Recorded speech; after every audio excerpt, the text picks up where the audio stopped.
Hello, how's it going?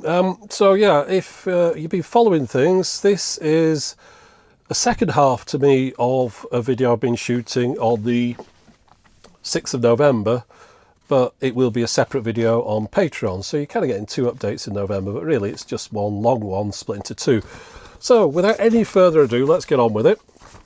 Phrases like that, without any further ado, they're kind of old-fashioned, aren't they? I don't know. I've got a few of those that I say every now and then. There was one I said the other day, I can't remember what it was there, and I caught myself saying it. I thought, well, that's it's like some Middle Ages thing. But anyway, yeah, a couple of things before we get going. Get a ding out my watch. Somebody's at the front door. Wonder if doorbell's going to ring. It's probably a cat. There's an annoying cat that just keeps going around in front of the house all the time. Anyway, before I start, place your bets now. Have a guess what's inside this box. I'll show you the dimensions of it. There you go. So it's like a big box. The top comes off it completely. I'll show you that in a moment. But I'm going to show you this later on. Try and guess what's in here.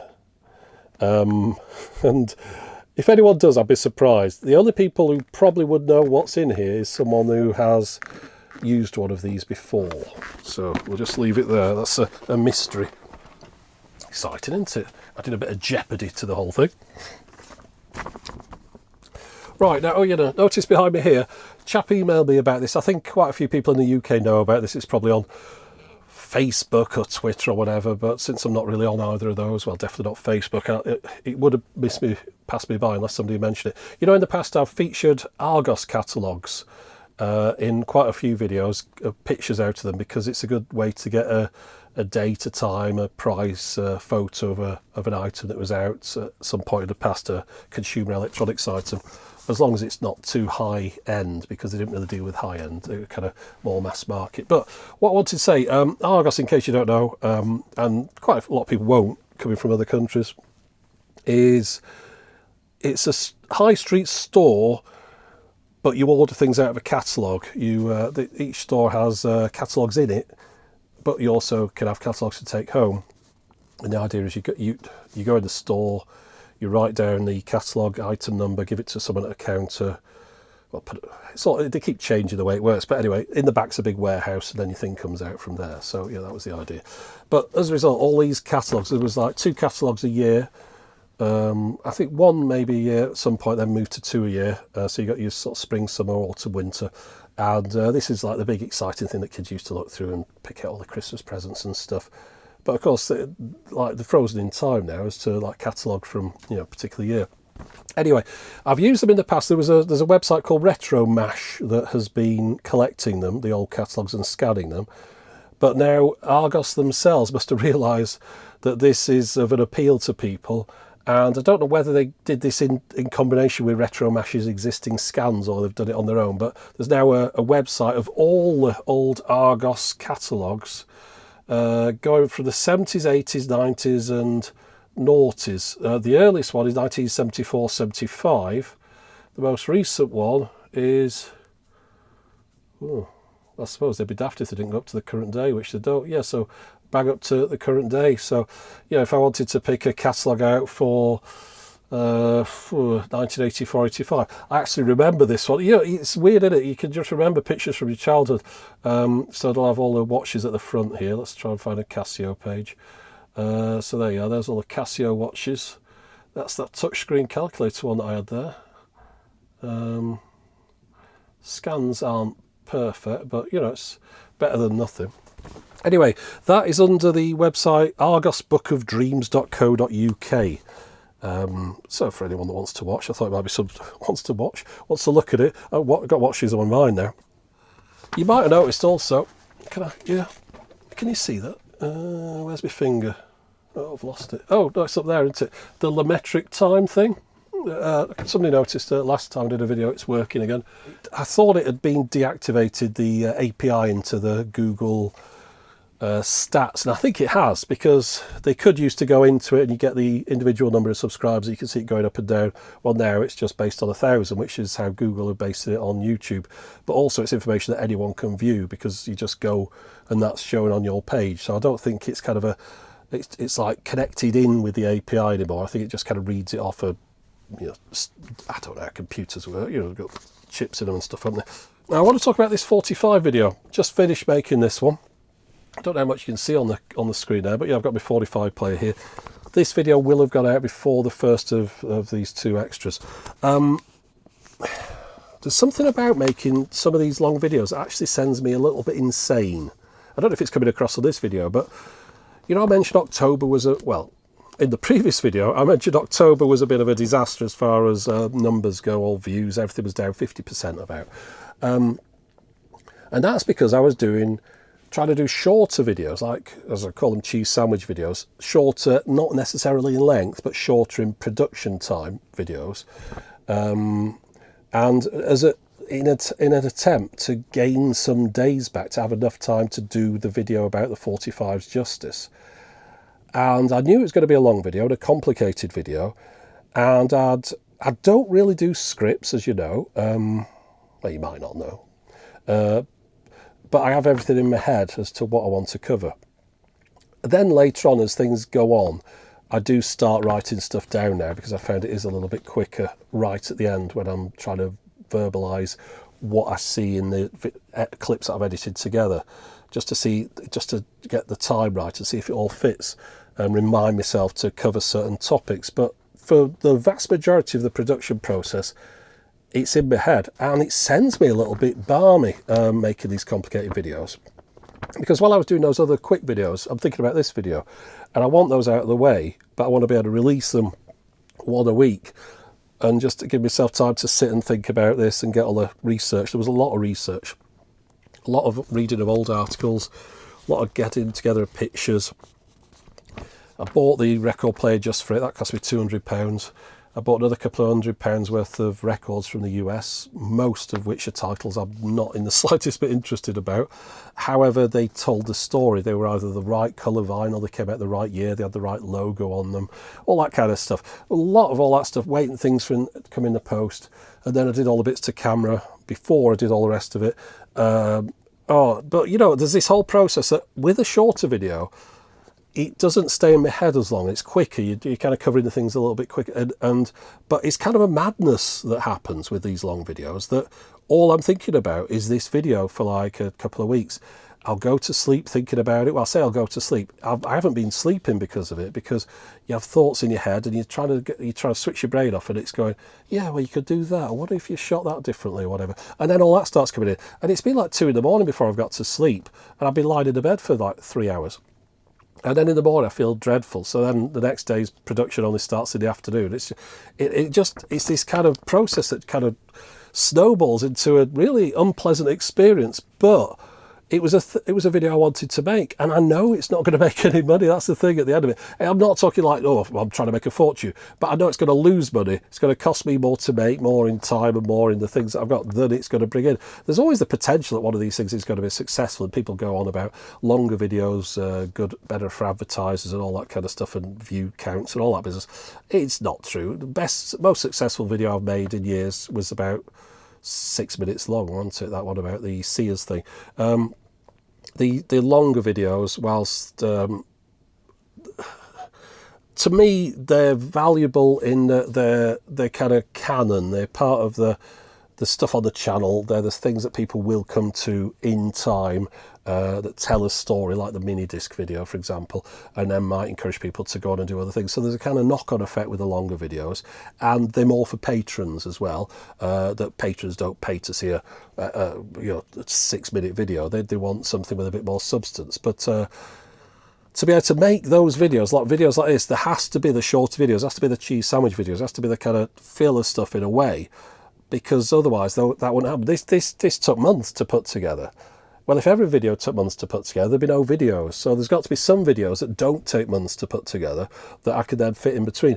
And that's the bit that I always find difficult to communicate. And a lot of people just don't get it on YouTube, where there'll be a quick video goes out, a simple video, an easy video, and they'll complain about it. Well, what's this? Why aren't you doing video like that one that was 40 minutes the other week? You know, and it's like, well, because you can't do a 40-minute video each week. A 40-minute video takes 3 weeks or something to put together properly if it's a decent one. Where, I mean, these things to camera, these are live, so that's all right. But you know, all the individual photos and all that kind of stuff. I mean, it's half a movie, isn't it? 40 minutes. A movie takes longer than a couple of weeks to put together usually, doesn't it? Obviously, a bit more elaborate, but you know what I mean.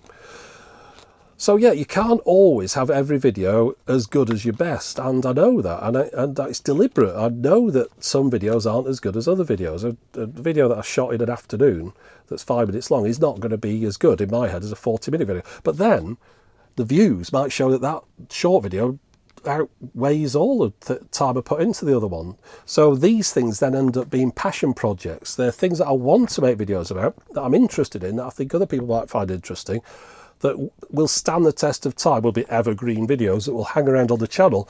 But at the time you put them out, you look at the views and you think, why did I even bother making that? Nobody's interested in it. But anyway, so that I just wanted to kind of give a bit of a talk about the balance that I have to do between quality and quantity, and the cheaper, simpler videos are the ones that make the other videos possible.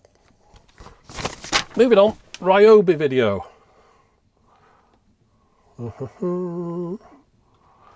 That thing, I should not have made that video. That was a mistake. That was supposed to be a quick video to fill in before the 45, so I had a week, like I could put that out, bang, here, there's a 45 here. It was a thing that I wanted to make a video about. I thought it'd be interesting. I don't make these quick videos as like rubbish. They are things that I'm interested in, but they don't take as long to make a video as these other things. And I thought, well, I'll just put that video out. A couple of things in there. Very tricky to get the timing right on the comedy outro Muppet thing at the end, because I wanted them to be talking about the time running down and then pull the plug like 1 or 2 seconds before it got to 10 minutes. But when you're doing those sections, you don't know how long they're taking to talk, and how long it's going to be when it's edited together, because of course it's done one then the other. So I had to create a script for them, for both sides, that each line fed off the previous line, but the previous line might not actually be in the video. I might drop that line and pick up one of the other shorter lines, so that then as they go back and forth, it ends up fitting in exactly 1 second less than the end of the video. It was a very complicated thing, because there were a couple of lines that weren't in there, maybe 3 or 4 going back and forth that I took out for length. So in the end, I sort of over recorded it. Probably I only needed like 1 minute 50, and I think I probably would have had enough for like 2 minutes 20 or something. But it was to fit in what was left at the end of the video. So that was complicated, and of course it took a while to shoot and edit. Unfortunately, the video idea, this thing, came from a chap in the US, and he told me about this thing. He'd been in touch previously about an earlier video I did about an inverter. And he says, I've spotted this, you might be interested. It's in the shops here in the US. He says, I wish they made one in the UK. It would be useful to me, then I could use UK stuff. You might think about getting one. So this chap, let's call him John Smith, even though that isn't his name. So John Smith sends me this thing, and I go, yeah, thanks, John. I'll look into that. I managed to get one of these things. I thought, it's a nice quick thing to do a video about. You can't talk about one of those for hours, just show how it works. 2 things about it. One, it didn't work very well, but that's all part of the video. I mean, it's a review, isn't it? You don't know what's going to happen until you start doing these things. I don't set out to make a review of something that isn't very good. You set out to make a review. The idea is, if it was great, I'd recommend it to everyone. Say, hey, if you've got something that needs to run off 60 hertz in the UK, how about getting one of these? Here's the links. All that. It's positive. Unfortunately, it didn't really work out that way. So you just sort of say, well, here it is. It didn't quite work for me, but there you go. That's the end. Bye. Thanks to John for the idea type thing. So then I carry on editing my 45 video while that's out. I put it out in the morning. Switched all my phones off and things because I was doing a bit of voiceover work. I didn't want dings and bings and whatever coming through like on my watch before of doing the video. So then I sort of like, it's getting up to, say tea time. What's that? Dinner, is it? What most people call evening meal. And so I come down and I've got an email from YouTube saying there's been a privacy infringement thingamajig or something. Somebody'd filed a thing that because this name John Smith which isn't John Smith, was in the video. I thought, what the heck's this about? And then I saw an email from this chap. Urgent, take this down immediately. This is, people are threatening my life and coming around to my house, and they found out who I am because of this video and all this.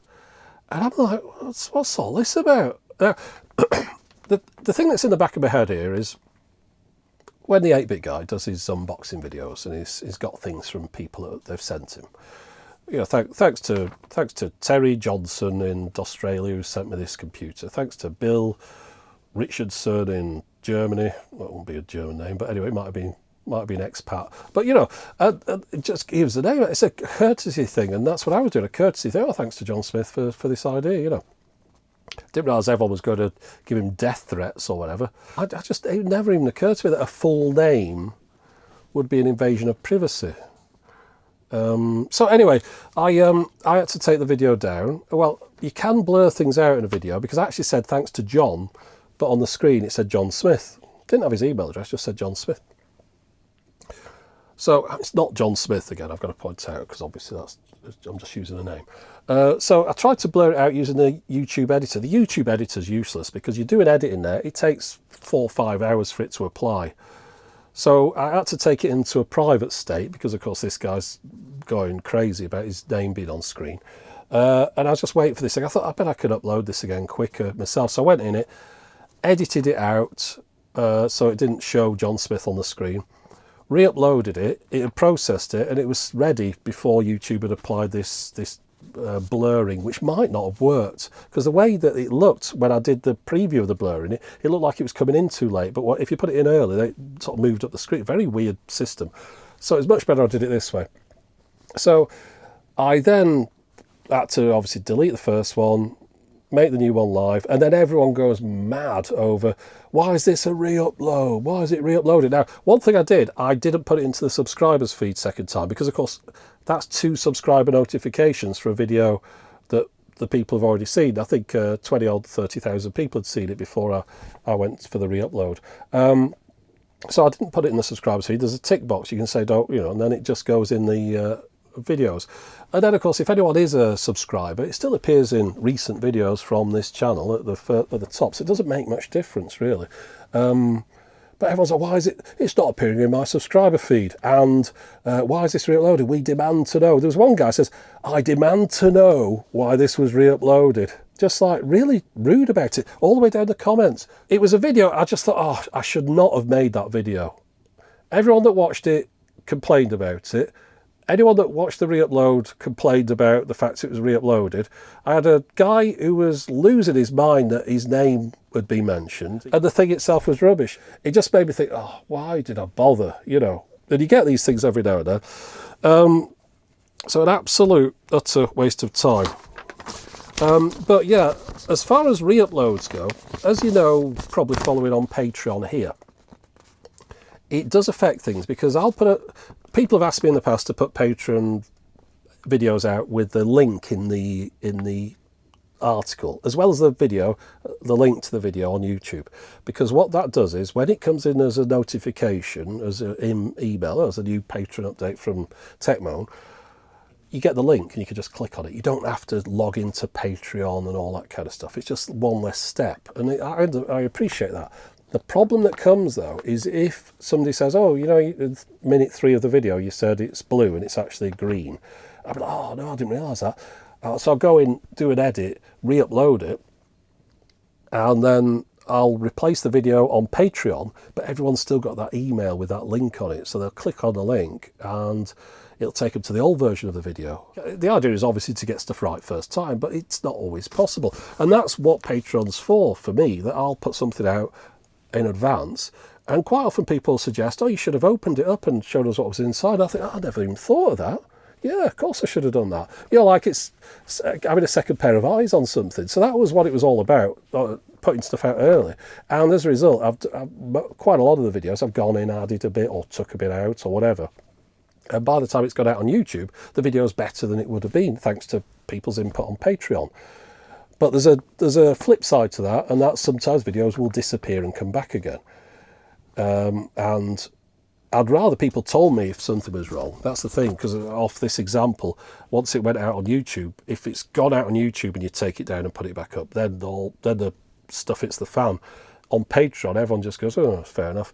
It's not such a big deal. But yeah, if you do ever find that you get an email and you click on it and the video's not there, that's the reason. I've took it down and re-uploaded it, and I've deleted the old one, and your link now is off an old email to a video that no longer exists. So if you go into Patreon, the new video will be there to replace it. Or if say I just delete the whole thing for some reason, which I haven't done yet, I don't think, I'd explain it in the Patreon post. So if it's not there, have a look on Patreon. I'm afraid that means you have to log in, but you know, that's all part of it. Now, after I put the rest of this video together and I was looking at it on the computer, I realised that there was a section I wanted to talk about that I'd completely skipped on my list. So I'm adding this in now, and believe it or not, I shot this the day after the bits that are preceding and after this, so the energy is going to be completely different. I mentioned before that my energy goes up and down. I think I'm all like hyper now, but before this in the video, I'm like, ugh, and then after I'm like that. So this is kind of like the hype man coming in the middle. Anyway, this is the bit I wanted to show you. What I'm going to do, I'm going to bring the screen forward, which will even ruin the continuity even more, because in the next scene it's going to go against the wall. But the reason I'm doing this is because then it's kind of, oops, well, we'll rest it on there. It's kind of the same focal distance as me, so it won't be as bad as the other parts of this video, which weren't that good actually, were they? Kept going in and out of focus. I don't know if you noticed that. Kind of every time I look to that side, it focuses on here, and then I look over there, it focuses on me. There's a bit of a kind of bouncing thing. I'll have to look into that later. But anyway, what I wanted to talk to you about, what's with these cheap ass videos on YouTube, these adverts? Now, there's a problem with talking about adverts on YouTube, because everyone gets served adverts relevant to them. And not just their own interests, but where they live and things. I mean, there's no point selling you, trying to sell you something that you can't actually buy in the shops there. So one thing I've noticed in the past on YouTube in the comments, people will say, oh, I'm sick of seeing that advert for the Ford Escort or whatever. And it'll be like, I've never seen this advert, you know, and they don't realise that that advert's specific to them, even probably down to sort of an IP type area, part of the country, you know, that kind of thing. And so they'll assume that I've had some sort of say in the adverts. Of course I don't. I have a thing that says stick an advert before the video, and then whatever happens, I don't know. But if you watch my videos in Japan, I'm sure you're not going to get this advert on it. And likewise in America. I'd imagine this wouldn't be on it either. But anyway, here in the UK, there've been these really cheap adverts on YouTube, and I'm thinking, well, that's not going to be paying much. It looks like somebody's sort of, well, they're awful. They put together from stock footage, kind of clip art stock footage, you know, and from like Pond 5 or whatever that company's called. And they're 3.5 minutes long, which is a like ridiculous length for an advert, isn't it? It precedes the video, like someone's going to let that play all the way through. They're boring as well, and there's 2 of them that I've seen, so I think 2. No, there's 3. There's one that's selling like a glue, and they have this cable that they snap, and then they glue it together with this ultraviolet glue thing. That stuff's been on the market for years, so I don't know why suddenly they've started advertising that. There's this one where a chap is... well, they have a story, and the story's exactly the same every time, and it's clearly not written by a native English speaker. And it's all written in text. For example, I'll show you this, and they've all got the same tune. That's the thing that you notice about them. So here we go. You'll hear this coming through my mic, I think.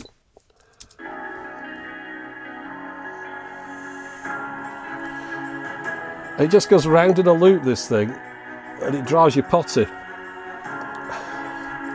And they've all got the same story. This one's about Alan Moore, not the comic writer. I think he was this Watchman chap, or the illustrator, wasn't he? But it says, this is a story of Alan Moore. He was working in a big company, and he decided that he didn't like working there because they were ripping people off, so he resigned, or whatever, that kind of thing. And then he set up a company on his own, and he's made a better product, and it was all about a smartphone. Then the next one that comes along, because there's 2 in a row on this, is exactly the same story, but about a chap with another name. Very Western names on these things, but the way it's written, it's by someone, I'd say someone in China, who's like a student of English or something. I'll read out some of these things to you. You might not be able to see. Let's just go back to the beginning of this. I know this is a tangent, but it's the thing that's been playing on my mind all month. I wanted to talk to you about it. This is the story of Alan Moore, an ex-smartphone developer of a well-known tech company.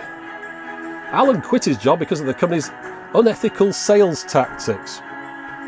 A year later, he testified how big tech brands are ripping us off. Now, you'll never find anything about Alan Moore. I'm sure you do a search for Alan Moore testifying against big tech brands. And then this is the bit that really amuses me. They have these quotes, very short quotes on each page. This one, I was head of the product development team. And then it'll say, Alan Moore. And everyone says the guy's name underneath. So I'm going to read it like that. In the beginning, we designed reliable and high-quality smartphones. Alan Moore.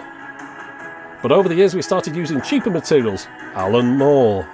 Cutting costs and focusing more on profit. I'm not going to keep doing it. It does your head in, doesn't it? Our products became less durable. A lot of these pictures are of smartphones. Apple phones. It's all Apple phones. Isn't that fellow who does the unboxing thing or something like him? Anyway, every year we design new models. It's showing iPhones. But in the end, it just goes on and on and on. I mean, I'm sure you've seen these things. Well, if you have seen these things, you know how it goes. And it goes on about... And they just keep using like clip out of random meetings and things and people shaking hands and all that.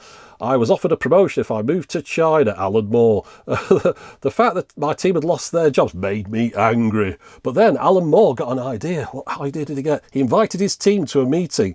I thought he'd lost his job. And asked them to join him in building a new smartphone brand. Our goal was to make a high-tech, high-end flagship smartphone that was affordable for everyone. It's like, oh yeah, this is a great idea. I don't think anyone's ever tried making a smartphone, have they? Like other than the first company he worked for. So it just goes on. We decided to call it the X1 phone. Oh well, that name's not been nicked from anyone, has it? iPhone X and whatever the other thing is. Anyway, it's made with super durable materials and all this kind of stuff. It keeps its performance for 5 years. It hadn't even been out 5 years. How do they know? And the battery's 40% bigger. And it shows all these pictures. It's just the most basic, generic Android smartphone that you've ever seen. And that's what it... But it's this flipping music. It's like dramatic music. That again will be like, you type in copyright-free dramatic music. It's probably on the YouTube music library thing. Maybe I should... I felt like doing one of these, like a pretend one, but it's just too much effort. But, Matt Taylor thought this and decided that he needed to make a video with puppets because nobody else was doing it. Anyway, so it goes on and on and on, and then there's a thing at the end that, like, click here to get your 50% discount on it. Well, if anything's offering a 50% discount, well, that's a mistake, isn't it? And then, so you think, oh, thank goodness for that, it's over. And now time to watch the video that you've tried to watch. And then here comes the next one. The music's back. Employee gets fired for inventing indestructible drone. Some guy hit a drone with a towel for some reason. The affordable drone was invented by an ex-product developer, Arthur Bell. Worked at a well-known drone company. All pictures of DJI, by the way. I was head of the R&D department. We designed durable, high-quality drones. I think you can guess what's going to happen in a minute. Our brand name was known for it, Arthur Bell. But after 2 years, our company merged with a tech giant, Arthur Bell. And you're thinking, are they going to start making really bad products? Our company expanded and a different board of directors took over. 6 months later, I discovered a huge fraud set up by the top management. This guy's always at the centre of everything, isn't he? They were secretly cutting costs by using low-quality parts. It just goes on and on. As you can imagine, he didn't like the drones anymore, so guess what? He left the company, and now he makes his own drones, and now you can order one of his drones at the end of the advert, and there's a 50% discount off him, no doubt, I'm quite sure.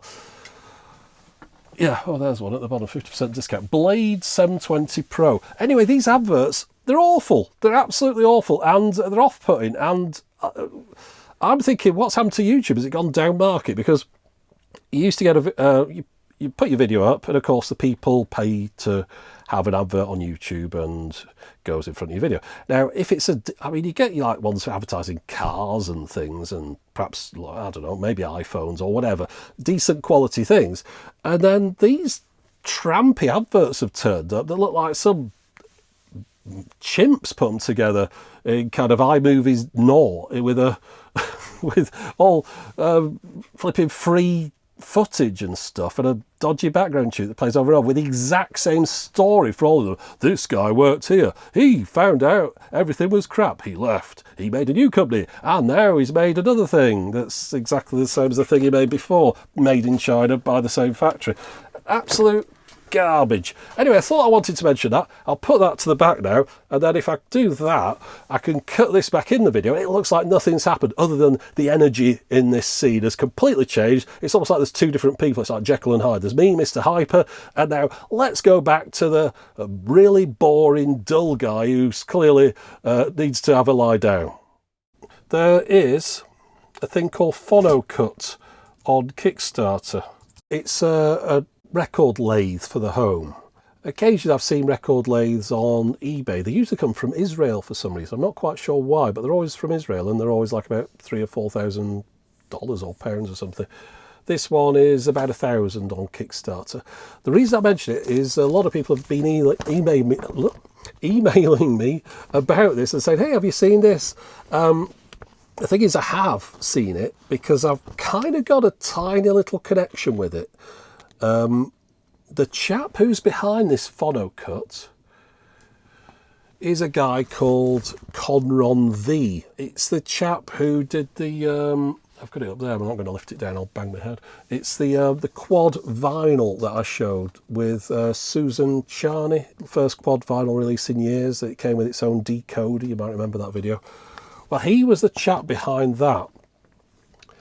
Now, of course, because he's been in contact with me, he sent that over. He was the chap who said, I've been watching your videos, I'm going to send that over. And you remember, he's also the guy that sent me the data play prototype that died during the making of the video, like many things do on this channel. But Conron V, he also has got in connection with this chap, I think it's that chap. And he is from Supersense in Vienna, and you might remember them as being the people who did the vinyl video equipment that I featured. So there's your connection. They've both been featured in my videos with their products, and as a result, I think that is how Conron V became aware of Supersense. So Supersense, in conjunction with Conron V, and I think other people, are putting this PhonoCut together. So if I hadn't made the video about Supersense or Conron V's quad thing, I don't think the two would have got together. Maybe this PhonoCut thing wouldn't have happened because they weren't kind of aware of each other being in a similar kind of area. So yeah, there is a bit of a connection here. So I'm hoping at some point one of the two chaps is going to say, hey, do you want to have a look at one of these and show it in a video? So that's why I haven't bought one. I could buy one and think, well, I could show it in a video and it'd be interesting, but I've done this before with stuff, and then someone's got in touch and said, well, you can have a free one, and I'll be like, oh, I shouldn't have done that. So with this one, I'm just going to hold out. If it comes out and nobody gets in touch, I might still go and buy one just to show it. But I fully expect, given that there's two people there who both know that I show stuff like this, it's quite likely, I'd imagine, that when it does come out, that maybe there'll be a loaner or something that I can show, which, you know, every penny counts, doesn't it? You can't just go throwing £1,000 at something. Also, do you remember the chessboard I showed not too long ago? The chessboard that automatically moved the pieces. That video was successful. That was one of the September ones that had a big boost, 400,000 views or something. Well, coincidentally, I said it was too big, and it really is too big. I don't know what to do with it. At the moment, the boxes should be on the couch because it's just too big. It's like the whole board is the size of my coffee table. Well, they brought out they're bringing out a new one called, there's a Neo and there's a Swap. Now, the Swap lets you play checkers or drafts, as it's known over here. Neo is just chess. Looks a lot neater, so I backed it on Kickstarter. I'm not endorsing any of these things. You can get the smaller one of these two for $129, and it says save $70, so they're going to be cheaper anyway. You might want to wait till it comes out, but I didn't go for the Swap because it's got the sides on it again, so it does the drafts and the chess, but it just takes up too much room, so I wanted the smaller board this time, so I went for the Neo, this one, and maybe I'll be able to keep that out on a table rather than that other thing, which I just can't use, it's just too big. So yeah, square off Neo if you're interested. Oh yeah, a guy got in touch. I haven't got this on the screen. he sent me a picture of one of those suitcase record players, you know, those terrible kind of Crosley type. This one's listed as Victrola, which of course is the old RCA name, isn't it, that someone's bought, I think I've probably got that wrong. But anyway, browsing the Very catalogue, Very's a mail order company in the UK, came across this and thought, this is just the sort of thing that Technoman reviews. Okay. It isn't, is it? I mean, I don't like those. I mean, they're all the same. I want to do a video sometime about these suitcase things, just to say, look, they're all the same. Don't just, you know, you'll see all these different manufacturers, these different names, these different colours. Some of them have speakers, some won't, some will, you know, but they're all exactly the same. They've got the exact same turntable on them. Hold up. The exact same mechanism that's on that spin box thing that I'm put together, you know, the cardboard turntable. That you can spot them a mile off. There's a certain look to them, and that's what I thought I should maybe make a video about, because, well, that sounds good, doesn't it?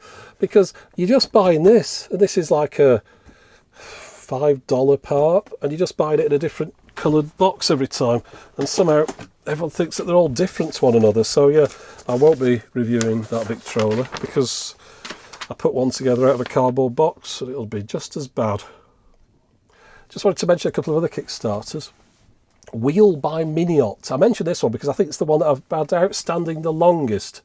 I think it was supposed to come out in 2017. It's even longer outstanding, I think, than the Spectrum Next that I did on that. And a lot of these things, by the time they come out, you're bored with them, aren't you? You're not interested anymore. This was a turntable. It's supposed to be read from underneath with a stylus. Neat looking thing, but anyone can draw a computer graphic or something, can't they? Bringing it out is the tricky bit, isn't it?